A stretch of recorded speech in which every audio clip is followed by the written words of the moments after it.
But James, if I could come to you for 1 second, who are the leaders in this intelligent automation and AI space, so that the folks listening in today can go and start to, research the tools and the technologies as well as the techniques and the lessons they're learning today? The clues in the title really of kind of all emerging technologies are new, pretty much. I'd love to be able to sit here and put a pin on one, but I think what we look at and what our buyers typically experience are the changing landscape creates problems whereby there's not necessarily one leader at the moment. There's might be one coming, there might be one past, but for us, what we've seen is buyers or clients, people coming to us and saying, hey, can you help me in this space, right? How do I know kind of what technology to back? How do I know what technology to choose?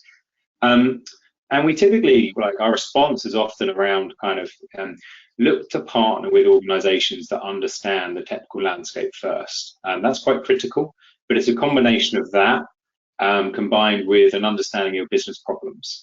So it's really that partnership that kind of creates the right solution. We don't believe it should be kind of a technical lead. We don't believe it should be kind of pushing a certain technology into a space without properly understanding the business problem. So that consultative approach, I think, is quite critical for success. And then the other side of it is kind of just understanding that sometimes what we would call those best-in-class products aren't always the right choice for your organization. And I think that's a little myth that I think is quite important to dispel at points, right? Because what we want to do is enable people to understand that every organization has its own differences, and we need to make sure that the technology chosen kind of follows the right path. And we look at that broadly in kind of 4 separate areas. So when we're looking to identify a technical path and identify a solution for an industry problem, what we'll first of all look at is trying to understand kind of what's the technical track record, right? So for whatever solution you're looking at, what has that tool done with your industry first of all? In the healthcare space, has it proven success? Has it delivered value? All those sorts of questions. The second one we look at is kind of the ease of adoption within your organization. We know every organization is differently and they react differently to technical change. So for us, what we want to do is understand kind of, if I look at it from a technical point of view, right, on-prem versus on-prem, what's the right tool of choice for you?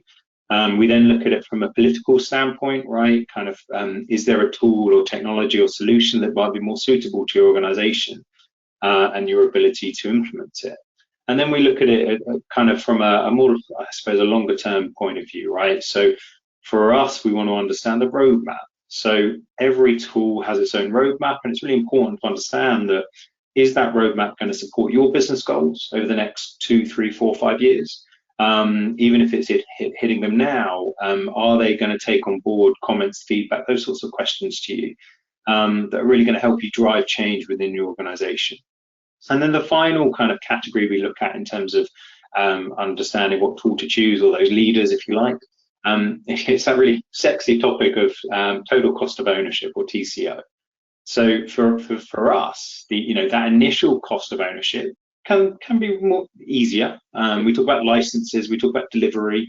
Sometimes there are problems in that pathway, but the real cost of ownership comes in that longer term tail, where every tool and technology we know has a cost of ownership and cost of maintenance and support.